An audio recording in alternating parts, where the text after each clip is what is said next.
네, 반갑습니다. 이번 시간에는 무형자산 하도록 하겠습니다. 이쪽에 와서 보시겠어요? 이쪽에 와서 우리 지난번 시간에 유형하셨잖아. 그 다음 이제 무형하는 거예요. 그러니까 유형과 무형은 두 개 다 사용하는 목적인데 형태가 있으면 유형이 되는 거고 형태가 없으면 무형이 되거든요. 그러니까 유형하고 거의 비슷해요. 비슷한데 유형보다도 좀 이제 그 중요성이 좀 떨어져. 진짜 유형이 중요한데 무형은 뭐 그렇게 물론 중요한데 유형보다는 좀 덜 중요하거든요. 그래서 무형 자산 보도록 하겠습니다. 그래서 로마자 1번의 개념 및 범위라는 게 있죠. 일단 전반적으로 우리가 무형에서 해야 될 내용을 먼저 설명드릴게요. 일단 이렇게 뭐 유형하고 동일하게 사서 쓰는 거니까, 그죠? 맨 처음에 취득이라는 게 있고, 취득, 그 다음 보유하고 있겠죠. 사용하는 거죠.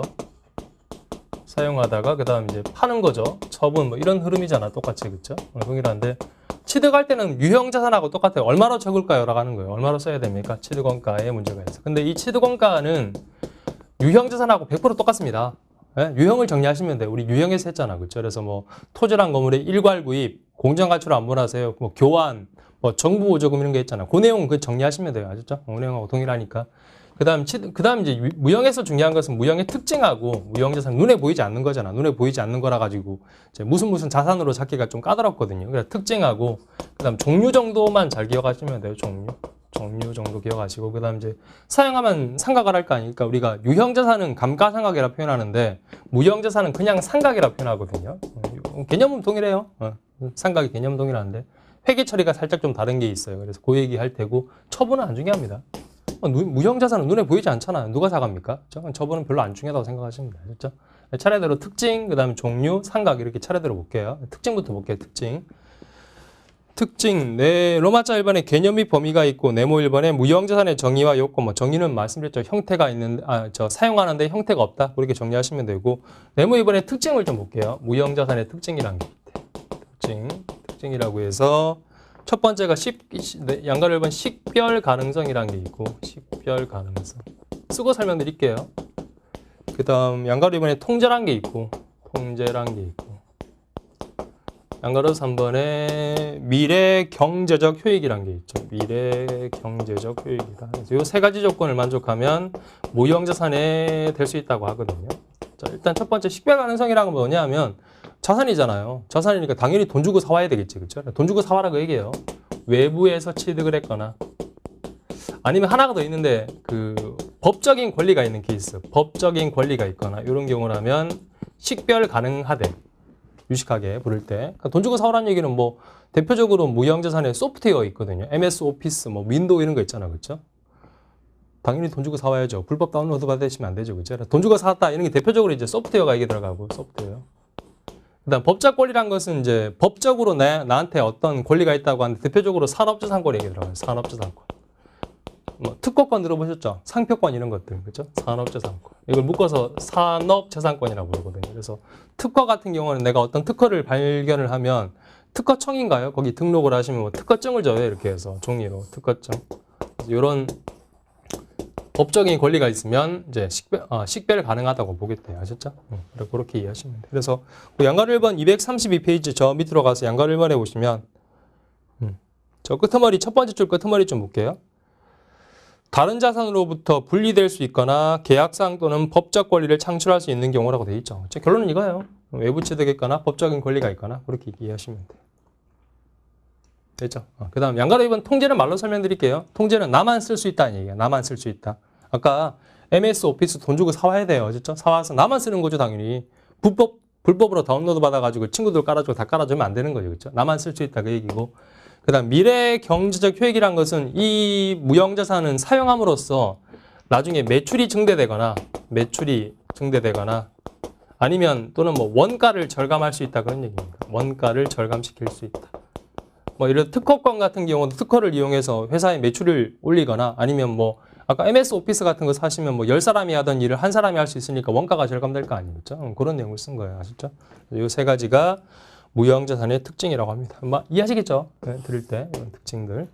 식별 가능, 통제, 미래, 경제적 효익이란 뜻이고, 그 다음 종류를 볼게요. 이제 무형자산에 그러면 이런 세 가지 특징을 가지고 있는 게 뭐가 있습니까? 라고 하는 게 233페이지 가시면 네모에서 한 번에 종류가 나와 있죠. 이거 지울게요. 지우고 종류를 하나씩 이제 보면서 보도록 하겠습니다. 첫 번째가 양가로 1번에 영업권이라는 게 있거든요. 영업권이라는 게 있대요.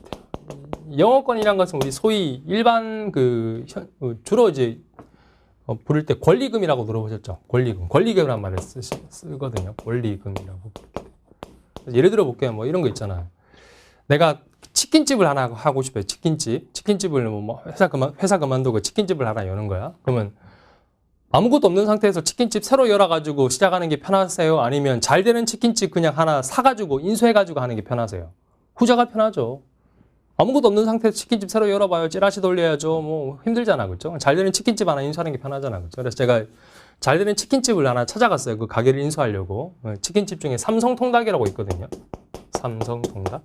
진짜 있어요. 삼성전자가 만드는 통닭 안에 진짜 있거든요. 이거 되게 유명해. 그래서 이 치킨집이 장사가 잘 된다. 그래서 내가 이 가게를 찾아간 거야. 이 가게 살려고. 딱 찾아가서 이제 보겠죠. 가게를 쭉 보니까 뭐 테이블이 있을 테고, 그렇죠? 치킨 튀기는 기계 있을 테고, 배달용 오토바이 있을 거 아니에요. 이런 거 눈에 보이는 거 있잖아요. 그렇죠? 눈에 보이는 거 보니까 한 1억이면 충분히 이 가게를 내가 인수할 수 있을 것 같아요. 그래서 이 삼성통닭 가게 아저씨한테 내가 1억 드릴게요. 1억 드릴 테니까 이 가게를 나한테 넘기세요라고 했어요. 그러면 삼성통닭 아저씨가 뭐라 그래? 나가라 그러죠. 그죠? 그냥 1억 안 된대. 1억 가지고 택도 없대. 얼마 달라고 하느냐면 2억 달래. 1억 더 달래. 1억 원이 권리금이란 거예요. 그렇죠? 근데 눈에 보이는 건 1억 원인데 왜 1억을 더 줍니까? 이 1억 원이 유식하게 얘기하면 이제 그 가게에 기존의 고객망이 있겠죠. 기존의 고객들, 단고들 많아. 찌라시 안 돌려도 돼. 그 다음 뛰어난 입지 조건, 자리가 되게 좋아. 그렇죠? 그리고 뛰어난 기술력, 치킨 되게 잘 튀겨. 이런 것들이 있잖아. 그렇죠? 이런 걸 부를 때 권리금이라고 부르죠. 그죠? 그래서 바가지는 아니고 권리금, 이제 회계에서는 영업권이라고 불러요. 그래서 혹시라도 만약에 이 가게를 그럼 2억 주고 인수했다고 쳐봐요. 그럼 내가 현금 2억을 줄 거 아니에요. 현금 2억 주는데 내가 분명히 눈에 보이는 건 1억밖에 안 돼요. 그 치킨 튀기는 기계, 테이블, 오토바이 합쳐서 그냥 비품이라고 쓸게요. 비품 1억 원 했는데 왜 1억을 내가 쓸데없이 더 줬지? 1억 원이 더 준 게 눈에 보이지 않는 거죠. 영업권이라는 거죠. 그렇죠? 영업권. 아시겠죠? 이런 개념이란 것만 알고 계시면 돼요. 그렇죠? 그래서 작게 보시면 뭐 가게를 내가 산다, 인수한다라는 것도 있고, 크게 보시면 뭐 회사 합병 들어보셨죠? M&A, 합병. 다른 회사랑 우리 회사랑 합치는 거. 뭐 이런 것들도 포함하는 거예요. 아셨죠? 그리고 그다음 234페이지 가보시면 저 위쪽에 예제가 있는데 이거는 뭐 합병이라는 게 있는데 뭐 굳이 예제 안 보셔도 돼요. 그래서 뭐 이런 개념이라는 거 알고 계시면 돼요. 아셨죠? 영어권. 자, 중요한 게 뭐냐면 무형자산에서 나온다면 234페이지 가보시면 양가로 2번 개발비 있죠. 요게 잘 나와. 여기 중에 별표 100만 개. 개발비가 중요해요. 쓸게요. 개발비. 양가로 1번 개발비. 그래서 보통 우리가 B자 붙으면 보통 비용이잖아요. 통신비, 접대비, 복리후생비, 비용이죠. 근데 특이하게 B자 붙었는데도 특이하게 무형자산이래. 자산이래요, 자산. 그렇죠? 그래서 일단 이름이 개발이니까 어떤 회사가 연구 개발할 때 돈이 들어간다는 얘기잖아요. 그렇죠? 이거 이제 자산 잡으라는 얘기인데 일단은 우리나라 기업회계 기준 얘기를 먼저 좀 할게요. 기업회계 기준에서 어떻게 하라고 하냐 하면 교재 234페이지 보시면 저 밑에 반가로 1번에 연구 단계라는 게 보이시죠? 되셨어요? 연구 단계라는 게 있고 오른쪽에 235페이지 보시면 중간쯤에 반가로 2번에 개발 단계라는 게 보이시죠?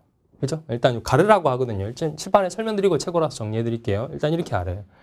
회사가 뭐 연구 개발했다고 생각해봐요. 뭐 연구 개발. 예를 들어 현대자동차가 요즘에 이슈가 되고 있는 뭐 수소차 아니면 무인 자동차 같은 거 개발할 거 아니에요. 그렇죠? 연구 개발했다고 생각해봐요. 연구 개발할 때 돈이 썼겠죠. 돈을 썼으면 일단 이렇게 하래요. 기업회 기준에서 가르래. 갈라서 이게 연구 단계에서 나간 돈인지 개발 단계에서 나간 돈인지를 갈라보래. 결론만 쓰는 거 일단. 그래서 연구 단계에서 나간 돈은 비용이래. 바로 비용이래. 이름이 연구비란 이름으로 바로 비용 처리하래. 그 다음 개발 단계에서 나간 돈은 다시 가르래. 갈라서 개발 단계에서는 다시 갈라서 자산 조건을 충족하면 조건이 있어요. 근데 그 뭐 조건까지는 알 필요 없고 자산 조건 충족하면 이때는 개발비란 이름으로 자산을 잡으래요. 개발비란 이름으로 자산을 잡고 자산 조건을 충족하지 못하면 자산이 아니라면 비용인 거지. 그렇죠? 이때는 이름이 중요한 건 아닌데 이름이 비스무리하거든요. 경상개발비라는 이름으로 해서 경상개발비라는 이름으로 비용을 잡으래. 이렇게 되어 있어요. 결론은 이겁니다. 그래서 연구 단계에서 나간 돈은 비용, 개발 단계에서 나간 돈은 자산이면 자산 잡고 자산이 아니라면 비용 잡아라. 그렇게 되어 있어요. 그렇죠? 일단 그래서 뭐 책에 뭐라 적혀 있는데 정리해 드릴게요. 적혀 있는데 우리 상식적으로 생각해서 이게 연구랑 개발이라는 게 구분이 되나요? 뭐 책은 기업회계 기준은 연구랑 무엇이고 개발이 무엇이란 걸 구분시켜 놨는데 읽어봐도 잘 구분 안 되거든요. 구분이 잘 안 되잖아요, 일반적으로. 그렇잖아요. 예를 들어서 뭐 현대자동차 연구소 가서 연구소 직원한테 물어봐요. 당신 뭐 하는 사람이야? 그러면 그 사람이 얘기하기를 저는 연구하고 있고요. 옆에 있는 저 친구는 개발하고 있어요. 그렇게 얘기 안 하죠. 우리는 연구 개발합니다라고 얘기하잖아. 연구랑 개발이 구분 자체가 잘 안 되잖아. 그렇죠? 근데 이런 느낌으로 생각하시면 돼요. 연구란 것은 아무것도 없는 거야, 일단. 아무것도 없는 상태에서 공부만 하는 거야. 예를 들어서 뭐 현대자동차에서 무인자동차를 개발한다고 생각해봐요. 그럼 처음부터 무인자동차가 짠하고 나타나는 게 아니죠. 처음에 공부하겠지. 연구원들이 책 펼쳐놓고, 그렇죠?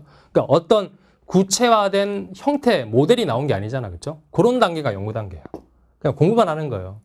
아셨죠? 그럼 공부 다 끝났어요. 책 덮고 이제 뭐 하겠어요? 만들어 보겠지. 테스트 해볼 거 아니에요. 테스트 모델을 만들 거 아니에요. 그러면 처음에 이제 재료도 사올 테고 설비도 들여와서 이제 무인 자동차를 만들어 보겠죠. 만들어 보면 테스트 모델이 나올 거 아니에요. 그러니까 어떤 구체화된 형태가 나온 것을 우리가 개발 단계라고 불러. 그래도 구분 잘 안 되죠. 그렇죠? 그래서 그렇게 이제 정리하시면 돼요. 자, 일단 그럼 이 내용이 책에 적혀 있는데 책을 문구를 좀 체크할게요. 책으로 가서 234 페이지로 가시면 저 밑에 방가로일반 연구단계라고 되어 있죠. 연구단계 두 번째 줄 보세요. 방가로일반 연구단계 두 번째 줄. 연구단계에서 발생한 지출은 무형자산으로 인식할 수 없고 발생한 기간에 비용으로 인식한다. 뭐 이게 아시겠죠? 이름은 연구비. 그리고 오른쪽 저 위쪽에 보시면 연구단계라는 게 뭐냐라고 해서 적혀 있는 게 있어요. 연구단계. 거기 보시겠어요? 연구단계에 속하는 활동의 일반적인 예는 다음과 같다. 뭐 외울 필요는 없고 그 동그라미 1번 하나 체크해보세요. 동그라미 1번. 새로운 지식을 얻고자 한다. 라고 돼 있죠. 공부한다 그 얘기 아까 무인자동차 개발할 때 처음부터 뭐 만들어 보는 게 아니라 처음에 공부할 거 아닙니까? 그죠? 그 단계라는 얘기예요. 그런 느낌으로 뉘앙스로 이해하시고. 그 다음 오른쪽, 밑으로 가서 양가로 2번 개발 단계 보세요. 개발 단계. 개발 단계. 방가로 2번. 읽어볼게요.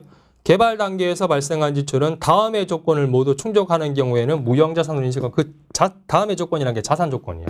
다 볼 필요 없고 아셨죠? 인식하고 그 외의 경우에는 경상개발비 과목으로 발생한 기간의 비용으로 인식한다. 그렇죠?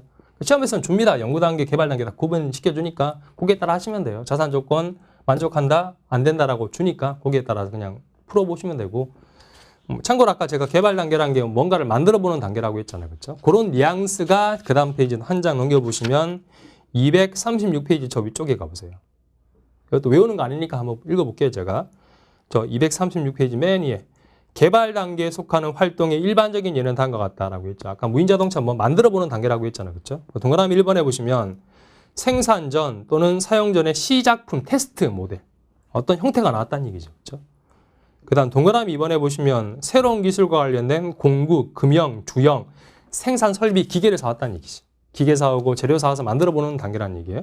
그 다음 동그라미 3번에 보시면 뭐 중간쯤에 시험 공장이라는 말도 있죠. 아시겠죠? 그러니까 재료 사오고 설비도 들여와서 공장도 만들어가지고 이제 테스트 모델을 만든다. 이런 개념을 알고 계시면 돼요.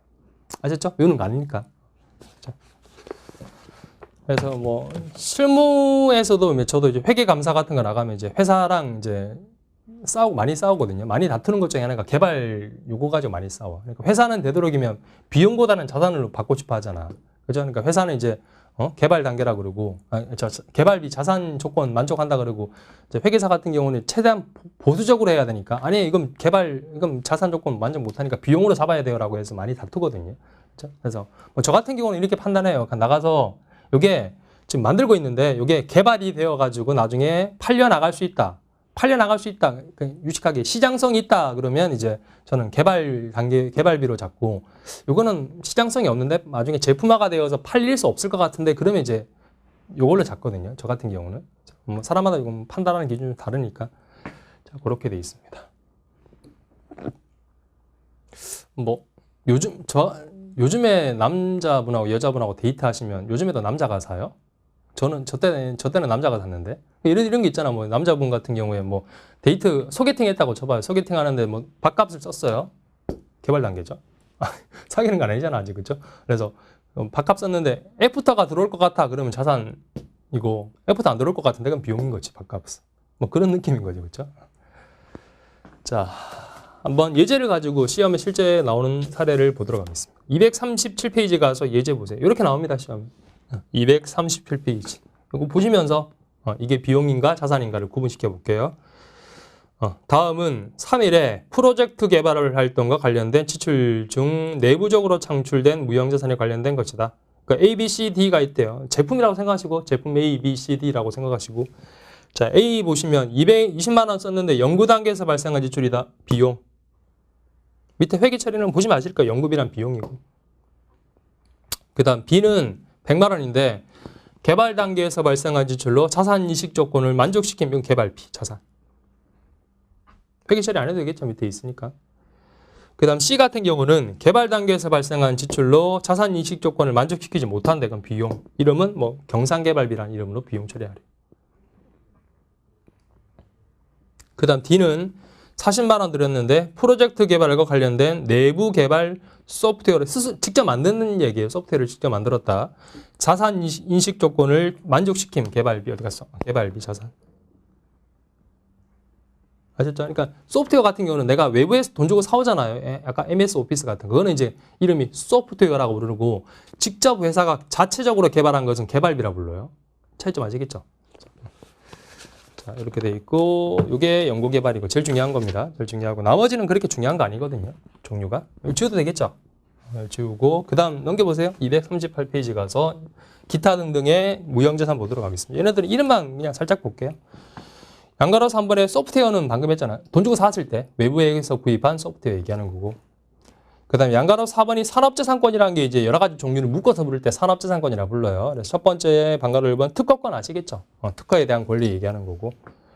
그 다음 양가로 2번에 신용실환권이라는 게 있다고 합니다. 이거는 뭐 저도 자세히는 모르겠는데 어떤 원래 제품을 좀 더 업그레이드 했을 때 그런 걸 부를 때 신용실환권이라고 한다고 하더라고요. 진짜. 저도 구글링 검색했거든요. 그래서 뭐 꼭 궁금하다 그러시면 구글링 검색하시면 뭐 뜻이 나오겠죠. 그 다음 방가로서 한 번에 의장권이라는 게 뭐 디자인에 대한 권리라고 하더라고요. 디자인에 대한 권리. 자동차 같은 경우에 디자인이 있잖아요. 그 디자인에 대한 권리가 있는 거예요.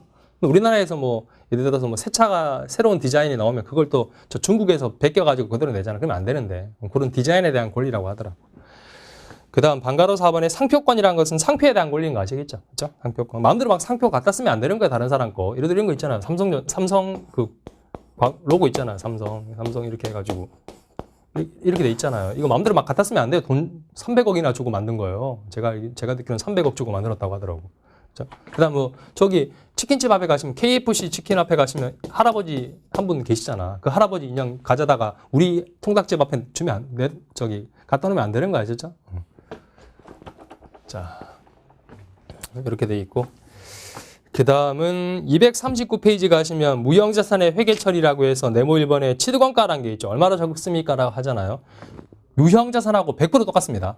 아셨죠? 유형자산 정리하시면 돼요. 유형자산. 유형자산에서 일괄구입, 그 다음 교환, 뭐 정부적 미익자 그 내용하고 똑같아요. 볼 필요 없어요. 유형자산만 잘 정리하시면 돼요. 아셨죠?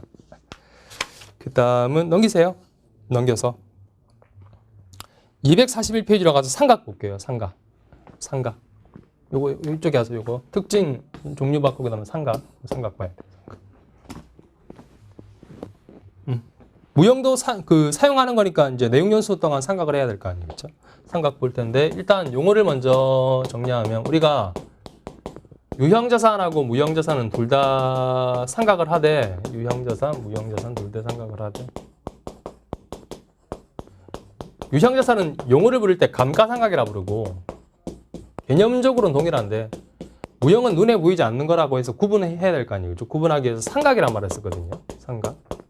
이런 말을 쓰고 그다음에 회계 처리 자체가 약간 다른 게 유형자산은 감가상각 이렇게 하죠. 차변에 감가상각비라고 부르고 대변은 직접 자산을 우리가 줄이는 게 아니라 감가상각 누계액 쓰잖아. 그렇죠? 그러니까 감가상각 누계 차감계정을 쓰잖아요.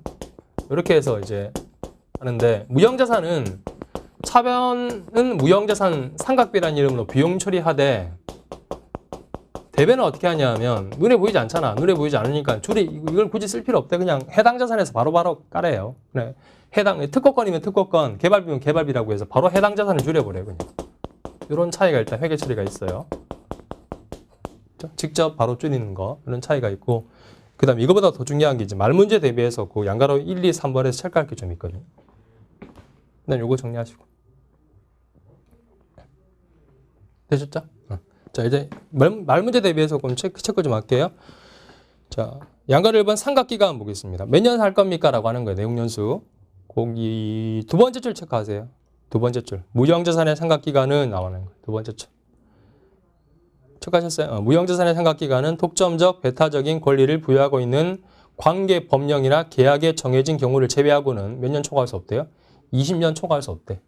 이거 기억하세요? 20년 이내에. 그리고 뒤에 보시면 삼각은 자산이 사용 가능할 때부터 한다. 당연한 겁니다. 사용할 때부터 하는 거예요. 20년 초과할 수 없다라고 돼요. 그러니까 뭐 어떤 법에서 이거는 30년이라고 하면 그 30년에 따라 하는데 그런 법이 없으면 20년 이내로 하래요. 아셨죠? 제가 알기로는 참고로 특허권 있죠. 특허에 대한 권리가 우리나라에서 제가 알기로는 그렇습니다. 특허에 대한 권리 내가 특허권을 가지고 있으면 이 특허를 독점적으로 20년 동안 쓸 수 있다고 하더라고요. 그래서 아마 20년이라고 한 것 같아요. 제가 볼 때는. 그 다음 양가로 이번에 삼각 방법 볼게요. 삼각 방법. 우리 유형자산에서 정액법, 정률법 이런 게 있잖아. 뭐 다 인정이 돼요. 무형도. 근데 하나, 둘, 세 번째 줄 봐요. 양가로 이번에 삼각 방법의 세 번째 줄. 이러한 삼각 방법에는 정액법, 체감잔액법, 가려서 뭐 정률법, 연수학계법, 생산량 비례법 등이 있다. 다 인정해 주겠대요. D가 중요해요. 다만이라고 하는 거죠. 다만 합리적인 삼각 방법을 정할 수 없는 경우에는 정액법 쓴다라고 체크하세요. 그러니까 합리적인 삼각 방법을 정할 수 없다는 얘기는 뭘 쓸지 모르겠다 그 얘기예요. 망설이고 있다 그러면 뭐 하래? 정액법 쓰래. 간단한 거. 그렇죠? 그래서 객관식에서 합리적인 삼각 방법을 정할 수 없으면 정률법 쓴다. X인 거 아시겠죠? 말장난 문제로. 그리고 양가로서 한번 잔존가치 보세요. 잔존가치는 얼마로 볼 겁니까? 첫 번째 줄만 체크하시면 돼요. 무형자산의 잔존가치는 뭐래요? 없는 것을 원칙으로 하겠대. 당연히 눈에 보이지 않는다 누가 사가요? 그죠? 근데 뒤에 뭐 보시면 누가 사가기로 약정이 돼 있다 이러면 이제 인정해 주겠는데 일반적으로 잔존가치는 0으로 보는 거예요. 일반적으로. 요게 무형자산이었습니다. 유형보다 간단하죠. 그렇죠? 특징, 종류, 그리고 삼각 이 정도 하셨고 그 다음은 객관식 문제 풀어봐야 되겠죠. 그렇죠? 어떻게 나오는지 객관식 좀 4개 정도 풀어볼게요. 좀 넘겨서 244페이지로 가서 역시 제가 체크하는 거 한번 풀어보시면 돼요. 244 객관식 1번, 2번, 4번, 5번 4개 풀어보세요. 객관식 1, 2, 3번, 1, 2, 죄송합니다. 4, 5 4개 풀어보세요. 1, 2, 4, 5 화면 스톱하시고 푸셨죠? 자, 1번 볼게요. 다음 중에 무형자산과 관련된 내용으로 옳지 않은 걸 찾아라 보거든요. 옳지 않은 걸. 뭐 동그라미 1번은 뭐 아주 길게 설명되어 있는데 아까 무형은 형태가 없고 사용할 목적에다 그 얘기를 길게 쓴 거예요. 길게 쓴 거고. 동그라미 2번 같은 경우는 식별 가능하다는 것은 뭐 분리될 수 있고 계약사항 또는 법적 권리를 창출할 수 있다. 아까 제가 외부에서 돈 주고 사오거나 법적 권리가 있거나 그 얘기 쓴 겁니다. 그 다음 동그라미 3번에 통제란 것은 아까 뭐라고 했어요? 나만 쓸 수 있다고 했잖아. 그렇죠? 그래서 통제란 무형자산의 미래 경제적 효익을 확보할 수 있고 그 효익에 대한 제3자의 조건을 제한할 수 있는 것을 말한다. 제3자의 조건을 제한할 수 있다는 얘기는 나만 쓸 수 있다 그 얘기예요. 그렇죠? 그리고 동그라미 4번이 틀린 거 아시겠죠? 무형자산으로는 재화의 매출 및 용역 수익의 증가와 원가 절감이 가능해야죠. 불가능하면 안 되죠. 그렇죠? 동그라미 4번이 틀렸죠. 그 다음 2번 보시면 다음은 3.12 X1년도 지출한 R&D라고 되어 있는 게 이제 연구개발이라는 뜻이에요. 연구개발 비용입니다. 3.12 X1년도 경상 연구개발 즉 비용으로 잡을 금액하고 개발비 자산 처리할 금액이 각각 얼마인지 물어봤죠. 그렇죠? 그 박스 보세요. 박스 보시면 기획에 연구 단계에서 지출한 게 500억이죠. 이건 바로 비용이죠. 500억 바로 비용이고 연구비. 그 다음 이유는 개발 단계에서 지출한 것은 170억인데 얘는 갈라야 되겠죠. 자산 조건 충족했는지 충족하지 못했는지 그렇죠? 170억은 갈았는데 그 바로 위에서 나오죠. 개발 단계 지출액 중 요 지출액 중 개별적으로 식별 가능하고 미래 경제적 효익을 확실하게 기대할 수 있는 것으로 판단되는 금액은 50억. 이게 유식하게 썼는데 자산 조건 충족한다는 얘기입니다. 이 말이야. 진짜. 그래서 50억은 자산 조건 충족한대요. 50억은 자산 조건 충족. 얘는 개발비가 되겠죠. 자산이고. 나머지 120억은 충족 못하니까 역시 비용이죠. 이름은 경상개발비. 그렇죠? 비용이 되겠지. 끝이죠. 그러면 비용 처리할 금액은 이렇게 합치면 620억, 자산 잡을 건 50억이 되겠네요. 그렇죠? 그래서 620억, 50억, 동그라미 2번 되겠네요. 아시겠죠? 그 다음 4번 볼까요? 4번. 4번 보시면 4번이 조금 복잡해요. 이건 삼각이 들어가서 3일은 X1년도 설립된 벤처회사로 X1년도 지출한 금액은 다음과 같다. 다음 자료를 기초로 할 경우 X1년도 손익계산서 비용으로 인식할 금액을 물어봤죠. 비용으로. 그렇죠? 자, 일단 기획 보시면 연구 단계에서 발생한 지출 사실 얘는 바로 비용이죠. 바로 비용. 기획 40만 원에다가 바로 비용. 그다음 니은하고 디귿은 같이 보셔야 돼요. 자, 니은의 개발 단계에서 발생한 지출은 50만 원인데 디귿을 다시 보시면 개발 단계에서 발생한 지출 50만 원 중 20은 무형자산 중 개발비 인식 요건을 만족한다고 되어 있으니까 20은 자산이고 30은 뭐라는 얘기예요? 비용이라는 얘기죠. 그렇죠? 그래서 니은하고 디귿 한꺼번에 보면 비용으로 할 금액을 찾으라고 했으니까 30이 비용이라는 얘기예요. 20은 자산이고. 아시죠? 근데 끝이 아니야 아직. 미래 하나 더 해야 돼요. 자산 잡은 요 20만 원은 자산 잡았잖아. 끝이 아니죠. 상각한다고 했잖아요. 상각하는 것도 비용이잖아요. 비용 처리할 금액을 다 물어봤으니까 요 중에 상각할 금액 비용 집어넣어야 돼요. 이를 보세요. 개발비의 사용 가능한 시점은 사용 가능 시점부터 한다고 했죠. 그러니까 사용 가능한 시점이라는 게 이제 제품 만들어가지고 판매되는 시점이래요. 이해하시면 돼요. 제품이 만들어져서 판매되는 시점. 그게 사용 가능한 시점이라는 뜻이에요. 2000X1년도 7월 1일이며 내용 연수는 5년 찬정 가치는 없다. 그럼 보세요. 20만 원 요게 자산 잡아가지고 상각할 금액인데 정액법으로 한다는 말이 없지만 아까 합리적 상각 방법을 정할 수 없다면 정액법으로 한다고 했잖아요. 제가. 그렇죠? 그럼 나누기 5년. 요건 1년치죠. 근데 7월 1일부터 사용 가능하다고 했으니까 7월 1일부터 12월 31일까지 6개월치만 상각해야지. 그렇죠? 그럼 요게 1년치 중에 12분의 6. 요거는 상각비가 되겠지. 상각비로 비용 처리할 금액이죠. 그렇죠? 이렇게 계산해 보시면 요게 2만 원 나오거든요. 아시겠죠? 그럼 비용 처리할 금액 총액은 너 세 가지 되겠지. 그죠? 72만 원 되겠네. 답은 동그라미 3번 되겠네.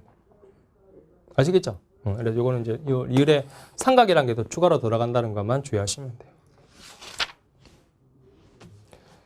5번 하나 더 한다고 했죠. 지워도 되겠죠?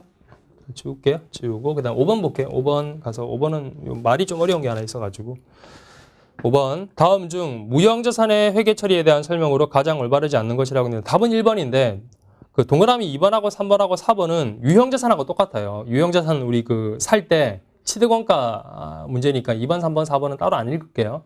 동그라미 1번이 틀렸는 동그라미 1번 읽어볼까요?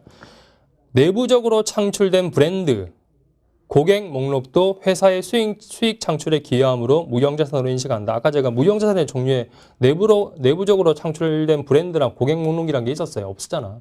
그렇죠? 그러니까 무형은 돈 주고 사와야 돼요. 돈 주고 사오거나 아니면 법적인 권리가 있어야 돼. 그렇죠? 내부적으로 창출된 브랜드란 게 이런 거. 우리 왜 뉴스 같은 데 보시면 저런 거 있잖아요. 삼성전자의 브랜드 가치 이런 게 나오잖아. 그렇죠? 뭐 기관에서 조사해 보니까 뭐 삼성전자 브랜드 가치가 세계 5위라고 하던데. 1등이 구글인가? 뭐 그렇고. 그렇죠? 하여튼 브랜드 가치 예를 들어 뭐 10조 삼성전자의 브랜드 가치가 뭐 10조 원이다 뉴스 나오잖아요. 이 자산이에요, 이게? 그럼 기분만 좋은 거지. 그렇죠? 아니 삼성전자 경리과에서 야 뉴스 보니까 우리 삼성전자의 브랜드 가치가 10조 원이라는데 야 경리과 빨리 자산 잡아 라고 해서 여기 자산 10조 잡았어. 대변은 뭐라고 쓸까요? 돈 주기 없는데. 법적인 권리가 있어 이게? 없잖아. 그죠? 여기다가 뭐 이익이라고 쓸까요? 아니잖아. 그죠? 이런 것들은 안 된다는 얘기야. 그렇죠? 그 다음 고객 목록이란 게 우리 회사에 그 단골 고객 되게 많아. 이런 게 있잖아요. 뭐 어떤 특정한 뭐 사람들은 나는 삼성전자 제품만 써 이런 사람들 있잖아요. 유식하게 고객 충성도라고 부르거든요. 나는 삼성 제품만 써라고 하는 사람. 자산이에요? 회사 입장에서? 기분은 좋죠. 삼성전자 입장에서 뭐 저 사람은 삼성전자 제품만 쓴대. 우리 회사에 충실한 사람이 충성 고객이잖아. 기분은 좋잖아. 그럼 기분만 좋은 게 뭐 자산입니까? 그게? 아니잖아. 이해하시겠죠? 그러니까 동그라미 1번 개념 이렇게 이해하시면 돼. 우리 사람도 그렇잖아요. 예를 들어서 뭐 여성분이시면 다른 사람이 타인이 나한테 너는 정말 예뻐라고 해야지 이게 말이 되는 거잖아. 그죠? 근데 동그라미 1번은 이런 거예요. 거울을 보면서 여성분이 거울을 보면서 스스로 생각하는 거. 거울을 보면서 나는 너무 예쁜 것 같아. 빨리 병원 가야죠. 뭐 그런 느낌이죠. 그렇죠? 동그라미 말이 안 된다는 얘기 하셨죠? 그건 무형자산이 될 수 없다. 말장난 문제로 나오거든요. 자, 여기까지가 무형이었습니다. 이해하시겠죠? 자, 하시고 잠깐 다음 시간에 할 거 살짝 좀 정리하고 그다음 수업 끝낼게요. 지금 제가 무형 끝났어요. 끝났고 지금 이쪽에 와서 보시면 원래 당좌 제고하고 나서 투자해야 되는데 제가 투자는 나중에 할 겁니다라고 하면서 지금 뭐부터 했냐면 유형과 무형부터 한 거예요. 아셨죠? 유형과 무형부터 했고 투자는 이제 그다음 투자를 들어가야 되잖아. 들어가는데 이 투자 자산을 하기 전에 제가 교재랑 무관하게 보론으로 강의를 하나 올려드린 게 있어요. 보론으로. 이걸 좀 책에 없어가지고 제가 따로 촬영을 좀 했거든요. 그러니까 이게 현자가치평가라는 게 있어요. 현자가치평가. 현자가치평가 보론이 있거든요. 제가 따로 촬영을 했습니다.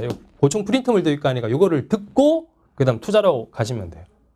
아셨죠? 현자가치평가를 이해를 하셔야지만 이게 화폐의 시간가치란 거예요. 화폐의 시간가치. 이거 보론으로 따로 올려드렸으니까 이걸 들으시고 그 다음 투자자산 가서 이제 차례대로 수업을 진행하시면 돼요. 아시겠죠? 이거 문제 듣고 오시라는 거. 자, 이렇게 해서 무형자산은 마무리하도록 하겠습니다. 감사합니다.